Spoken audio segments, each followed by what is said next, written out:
What up, y'all? Welcome back to my channel. As you can tell by the title of this video, we're talking about something that is near and dear to my heart. Not really, but there's a topic that we talk about quite often. So without further ado, is the club dead? Let's get into it. All right, so as you guys read the title of this video, the club is dead. So I just want to kind of get on camera and kind of talk about this, because this is a conversation that me and my friends, we have all the time. We have constantly. Me and my friends, I have a friend group that we travel to different cities. We travel all over the U.S., whether it's Miami, Atlanta, D.C., New York, L.A., and we've been outside. We've been outside quite a bit. So I can say I have been fortunate enough and blessed enough to be well traveled and kind of see what the United States have to offer, and even overseas as well. I have my passport right here, so I definitely been overseas, definitely traveled domestically, been all over, so I feel like I have enough life experience to kind of talk about this topic. And let's just get into it. So number one, is the club dead? So just to make this very clear, this video is not to like bash anyone who enjoys the nightclub, who enjoys the night scene. I still have plenty of friends, male and female, from all ages who enjoy the nightclub, whether it's, an EDM club or your traditional hip hop club or whatever. They just enjoy the club experience. So by no means is this a mean to bash anyone who enjoys, nightclubs. Go do what you want to do. Do you. We're all grown, right? But I just want to kind of talk about this because I've been clubbing for a very long time. So just to give you guys context, I'm in my 30s, right? So I've been clubbing since I was 16, well, honestly 15, because back then we had teen clubs. Obviously there was no alcohol being served, but back then we had teen clubs. Nightclub owners out here would try to capitalize on the teenage market. They have teen clubs throughout the year.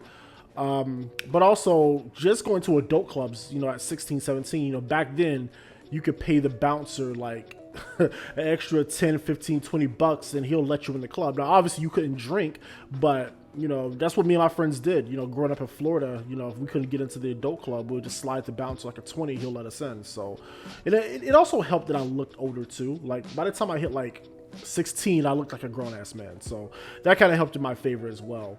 But yeah, man, let's get into it. Let's talk about it. So the number one reason why I say the club is dead, and these are kind of like the reasons that kind of contributed to the death of the club, in my opinion.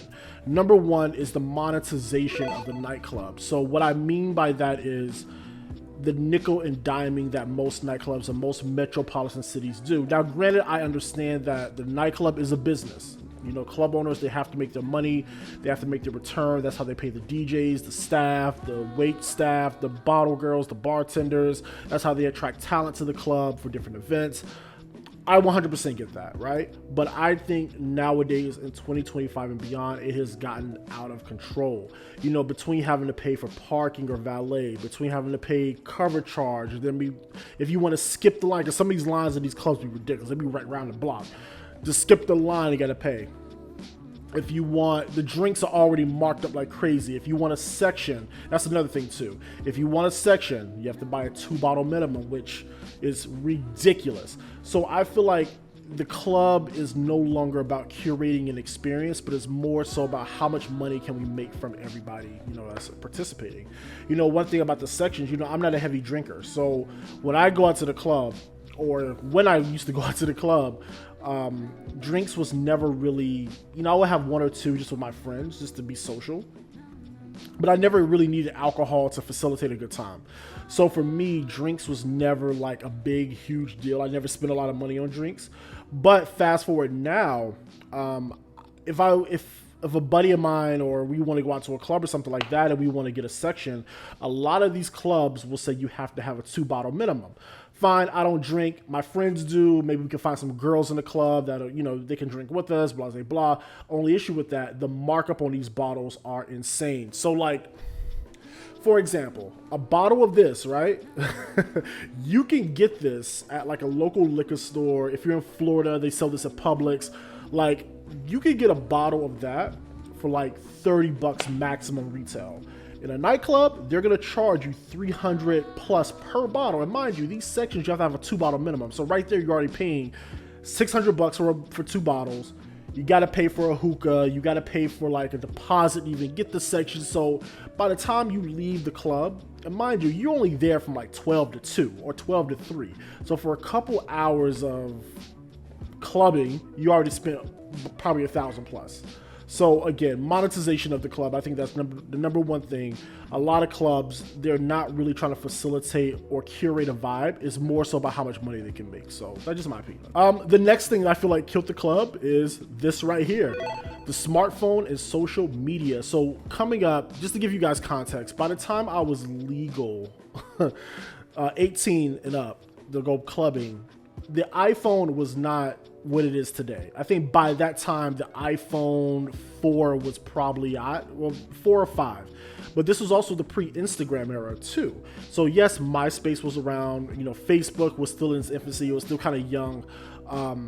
What other, we really didn't have social media like that. Like MySpace was more of like a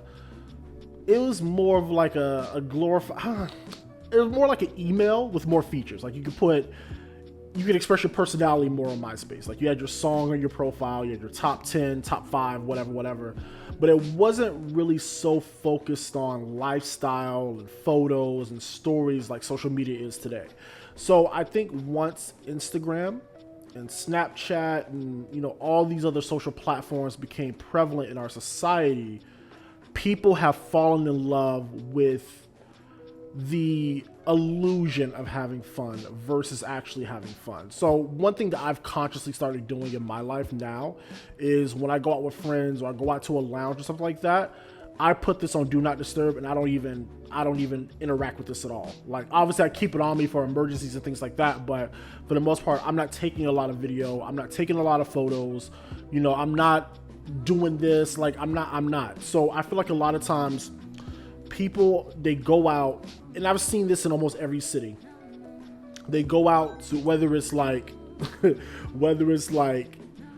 Atlanta, Miami, New York, people are literally sitting like this on their phones the entire time. And to me, I think it is extremely it's sad because nobody's really interacting with each other. Nobody really dances anymore. Like it just is weird, yo. Like when you really like sit back and think about it and really like observe people in nightclub environments, it's low-key sad, yo. Like people are literally living through here, and then the people on Instagram, Snapchat, they're watching this and assuming that person having a great time because you caught a 10-second clip of bottle girls coming out and stuff like that. So it's social media definitely has done a lot. And of course with clout chasing culture, everybody want to be a streamer, everybody wants to be a content creator, everybody has a following now. Like it's just so anyway. But yeah, social media, that'll be my second thing. Number 3, and this is a big one for me, is the music. Now recently, and I'm gonna put it in here in a second, recently there was a TikTok that came out with this girl saying that she is tired of DJs playing the same music from 10, 20 years ago, blah, blah, blah. And I'm gonna put that clip in right here. I don't want to go out and hear music from 2010. Like, I feel like all DJs, they need to just retire any music that's older than 5 years old. Like, on a regular basis, like, I don't want to go out and hear no hands. Why are we still playing that? There is so much good music from the last 5 years. Why are y'all still playing Roscoe Dash, all these old? I don't want to hear that. Play some Gunna, play some Burna Boy, play some Tim, some Wizkid, some Tyler, something like some Afro beats. Like, there is so much good music from the past 5 years across all genres. Why are we still playing Roscoe Dash and Waka Flocka? Why am I hearing that? All right, so y'all seen that. So I am lucky enough to come up in the mid to late 2000s, right? At least my adult years, right? So just to kind of put this in context, by the time I was an adult, we were kind of in the blog era. So think about early Wale, early Drake, Wiz Khalifa, New Boys, Soulja Boy, Lil B, the Bass God. We were in that era, right? And then YouTube was just kind of getting started as well. So we had a lot of artists coming out of YouTube, the YouTube space.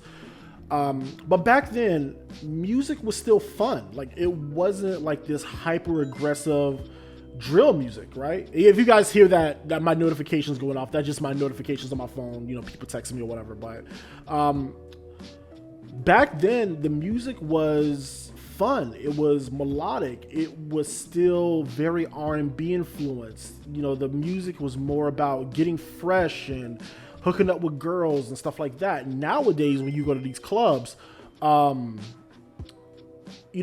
when you go to these clubs, it's drill music. You know, all you hear is this music about murder and hyper aggressive. It's like it's crazy, and I can't imagine like dancing with a woman to this. Like I can't imagine. It's not smooth. Like I don't want to hear.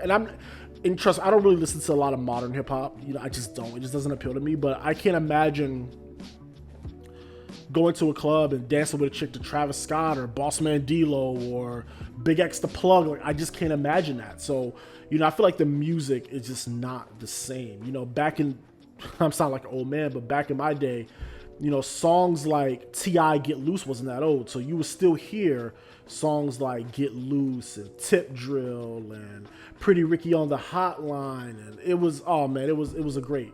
And then back then, the music really curated the experience, and back then there was no section, so the majority of the club was really dance floor. You know, that's another thing as well. Like the way these clubs are laid out, there's more sections than actually dance space. So, you know, a lot of times you can't really dance anyway. So it's just so interesting, man. Like I just, you know, me and my friends just had this conversation. I was like, you know, I'm gonna make a video about that because I definitely want to hear your guys' opinion on that. Especially if you guys been going to the club as long as I have, or, you know, you're in your 30s now and you want to have an opinion on this, but it's crazy.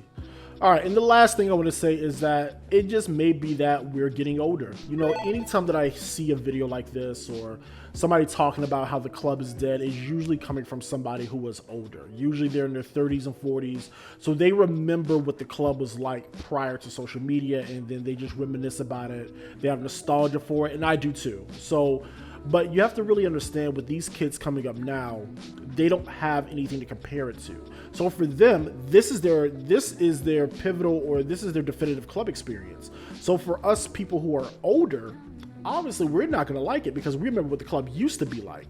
But to say that is dead is highly subjective, and it really depends on what your reference point is. So everybody has different preferences and different things they like about a club. Again, like I said, I have friends now who still enjoy the club environment. So that could be you. So, you know, you can't knock anybody who still enjoys it.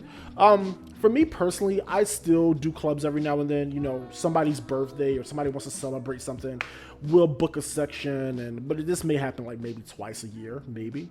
I'm more of a hookah lounge guy. I like R&B lounges. I like little chill, kickback, like speakeasies. That's kind of more my vibe now because I like to actually, you know, interact and talk to people, and I like the music to kind of be more mellow, and, you know, yeah, that's kind of like my energy where I'm at right now. But yo, that's just a quick video. I just want to kind of hop on camera, talk about it. Let me know what your thoughts are down in the comment section below. I'm really curious. Do you feel like clubbing is dead? Do you miss the clubbing back then? Do you like it now? Talk to me. Let me know what's going on. With that being said, guys, I will see y'all next video. Peace.